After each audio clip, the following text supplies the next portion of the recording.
So just so that everybody understands, the local committee sets out to improve outcomes and value for money for residents by strengthening local democracy and improving partnership work within the borough.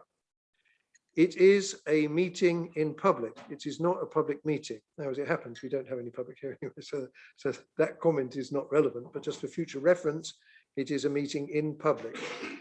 And it's subject to the same rules as the select committees of the county council. It is a meeting of the county council to which an equal number of representatives of the borough council are invited.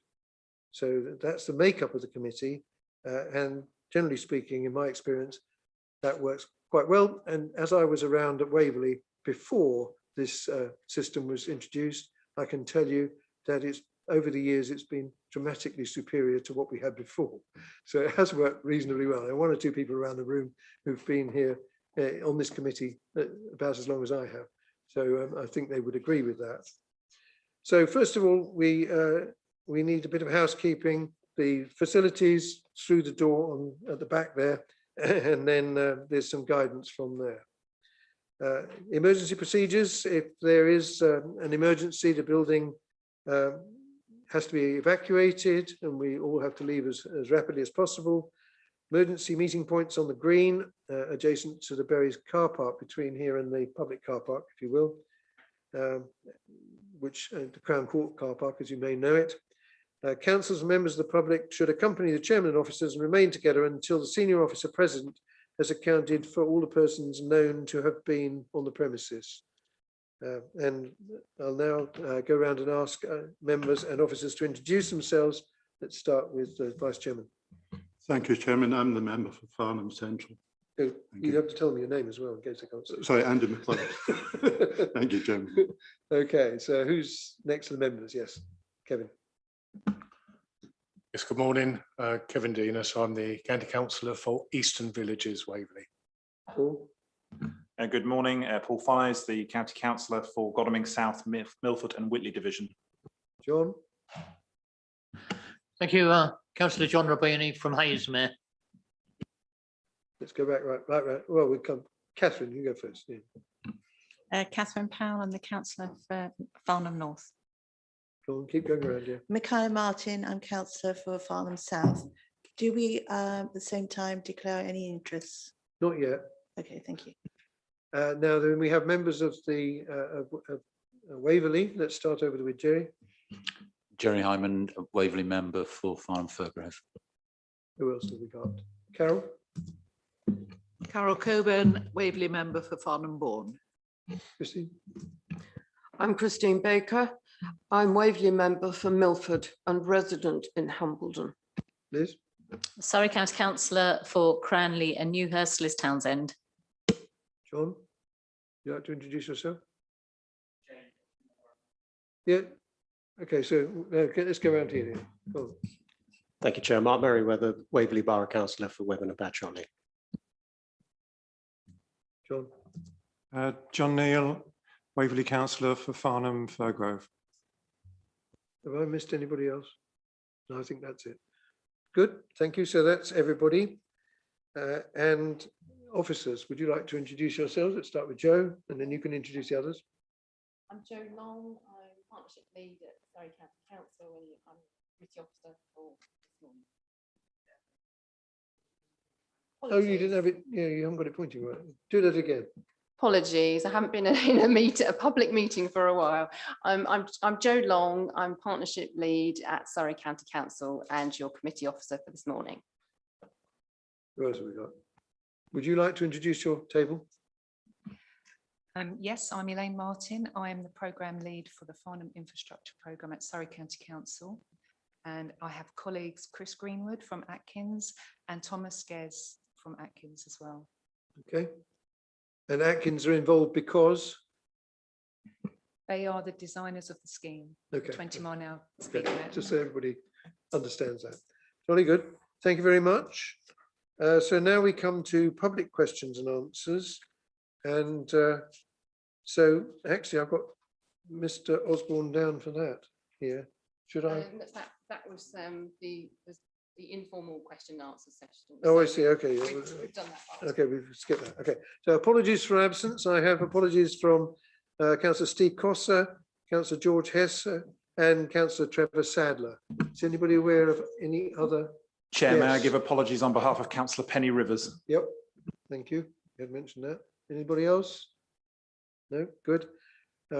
Next, minutes from the last meeting. They have been circulated. Did anybody have any queries on the minutes? Yes, Chairman.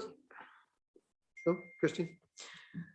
There is a question of the figures that were quoted in the minutes relating to the traffic study on a Markwick Lane.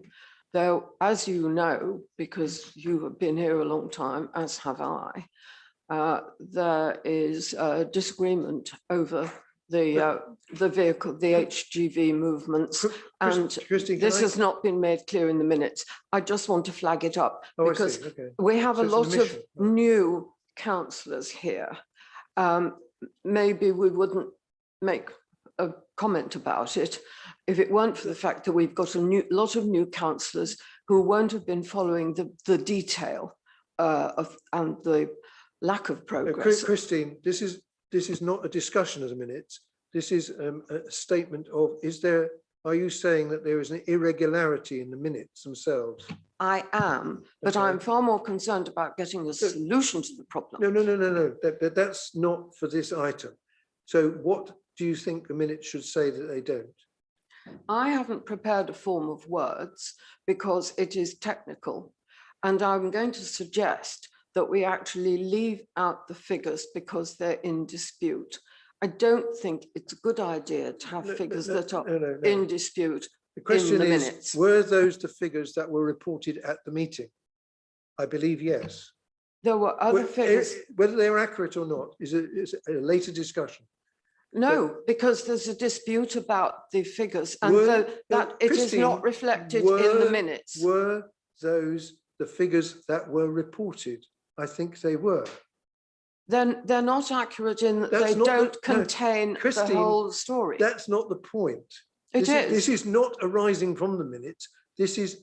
Was that an accurate statement of what happened at the meeting? No, because it doesn't contain all the facts.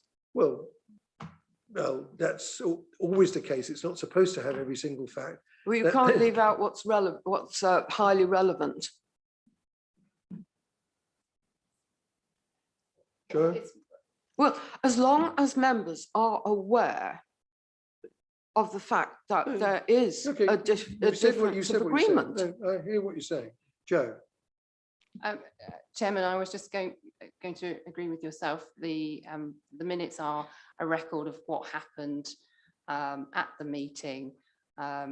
If figures are inaccurate or have been missed out, then we can look at that separately.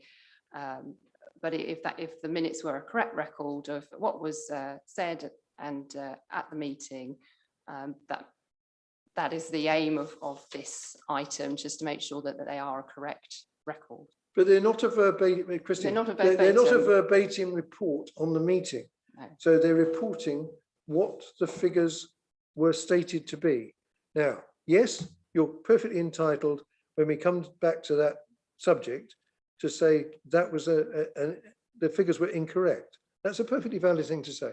But as far as the minutes are concerned, the minutes quite simply state a summary of what was actually said by the officers at the meeting. Now, as I say, if those were inaccurate, then we'll have to debate that at a separate time on the appropriate item. Do you get what I'm saying? Yes, I do get what you're saying, but what I am saying is that there should be a comprehensive record of what was said about the numbers. That is my problem. As long as members here understand that there is a difference of opinion based on... Okay, so you've made that point. Yes. But, you know, if we were to try and take every question about the numbers, Jerry would be very busy because he's raised a number of such issues. But the general principle is that we have to take what the officers are saying, and if we challenge those, then there's an opportunity to challenge them. But that doesn't, depending on how that develops, then that's not appropriate to deal with in the current minutes. So I think we have to leave the things as they are, unless there's a very specific alteration to a statement of fact as to what the minutes say. Yes, Liz. Thank you. I wasn't at the meeting. I wasn't on the committee at that time, but from what Councillor Baker's saying, then there was a discussion at that meeting which challenged those figures, and perhaps there just needs a sentence within the minutes to say that there was a discussion ensued around the validity of the figures or something, perhaps. Well, we could make that a block item on every single item, actually. It's very unusual for an item where no member has. It was just a suggestion as a compromise. Yeah, well, I just think we leave it as it is, because if there was one of those, if the officer had stated a different number from what is recorded in the minute, then that ought to be reported. That's what it's trying to do, no more than that. But, we're not going to stop discussing this item, are we? So, I think there's be plenty of opportunity to raise that, Carol. I think the minutes are absolutely fine, as you say. And I think, if Councillor Baker wants to email us all with some updated figures of her own, that's entirely her, up to her. But I mean, we can't start fiddling around with the minutes at this stage when, as you say, they are not a verbatim record. So as far as I can remember, they are an accurate description of what happened at that particular meeting. And as I say, everyone's free to send information around to any member of the committee. Yes. Okay. Are we going to agree the minutes? Agreed. Thank you. Yes.